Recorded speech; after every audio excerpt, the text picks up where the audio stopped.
En marge de ce troisième Parlement des entrepreneurs d'avenir au Conseil économique, social et environnemental, je suis cette fois-ci avec Vincent Ricordeau. Bonjour Vincent. Bonjour. Vous êtes cofondateur de KissKissBankBank. Tout à fait. Rapidement, KissKissBankBank.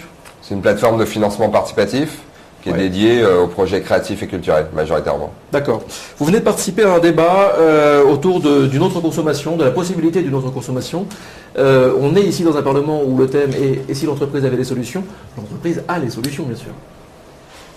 Oui, je pense que l'innovation au sens large a les solutions. Alors, est-ce que l'innovation doit être portée que par les entreprises? Je suis pas sûr. Je pense que les associations ont un rôle à jouer. Je pense que les territoires et les services publics ont un rôle à jouer. Je pense que les politiques ont un rôle à jouer. Et si on veut que l'innovation transpire et se viralise, alors il faut que tout le monde s'en saisisse, pas seulement les entrepreneurs. Vous avez d'ailleurs parlé pendant le débat d'une bataille. C'est une bataille avec ceux de la deuxième révolution industrielle et ceux de la troisième. KissKissBankBank étant dans la troisième, évidemment. Oui, il y a une bataille parce que Internet change les usages. Ces nouveaux usages créent des nouvelles sociétés comme les nôtres et du coup on se retrouve en rupture avec les usages issus des premières révolutions industrielles, donc des groupes qui les portent. Et très clairement, comme on n'aime pas traditionnellement en tant qu'être humain laisser sa place à l'autre sans se battre, les gens qui sont en place, les lobbies qui sont en place et les gros groupes qui sont en place, souvent combattent nos initiatives.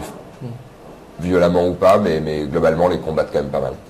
Ouais, cherche à les caricaturer et puis après à les copier. Soit les étouffer, soit les copier, soit les intégrer, mais c'est rarement bienveillant.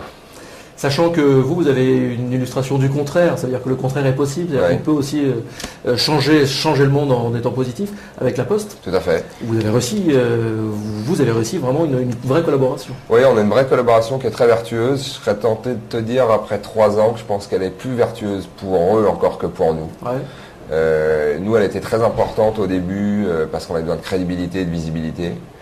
Et qu'un groupe comme la Poste, forcément, quand tu es une toute petite entreprise, toute jeune entreprise, réussissent pareil là avec toi, c'est clair. Par contre, la Banque Postale, c'est contrairement à ce qu'on pense, c'est une toute jeune banque, parce qu'elle a que 6 ans, mais pour autant, elle appartient à un gros groupe qui est lui très très vieux et qui un peu poussiéreux dans l'image qu'il peut donner vis-à-vis des consommateurs. Mais le pendant de poussiéreux, c'est que par contre, c'est une des entreprises en France qui inspire le plus confiance. Ouais. Et donc du coup, c'est une entreprise qui est en pleine modernisation depuis un long moment, on le voit bien les uns les autres dans les bureaux de poste, ça a radicalement changé. Donc ils sont sur la bonne voie, mais clairement s'adosser à nous, ça les a projetés d'un seul coup de 10 ans ou de 20 ans en avance par rapport aux habitudes et aux usages qui sont défendus dans leur bureau de poste. Donc du coup, parce que souvent les gens nous disent ouais, quelle chance vous avez d'avoir la Poste comme partenaire. Assez clairement, je pense, d'ailleurs c'est pour ça que le partenaire fonctionne bien, je pense qu'ils ont aussi beaucoup de chance de les avoir comme partenaires. Ça c'est le partenariat vertueux. Je pense, oui. Il faudra leur poser la question, mais je pense qu'ils pensent la même chose. Toute dernière question, ce Parlement des entrepreneurs d'avenir, qu'est-ce que ça vous inspire? Écoutez, je pense que toutes les occasions sont bonnes pour pouvoir venir prêcher la bonne parole et pour faire en sorte que les gens se croisent. Encore une fois, ces idées-là, ces solutions-là ne se développeront qu'à partir du moment où il y a un consensus autour.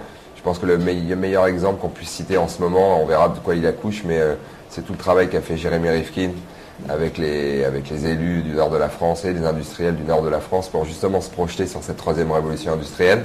Je suis très pressé d'avoir le rapport en main pour voir concrètement ce que ça va donner, mais c'est peut-être le déclencheur ou le déclenchement de quelque chose de vraiment concret à grande échelle. Donc on verra bien ce que ça donne.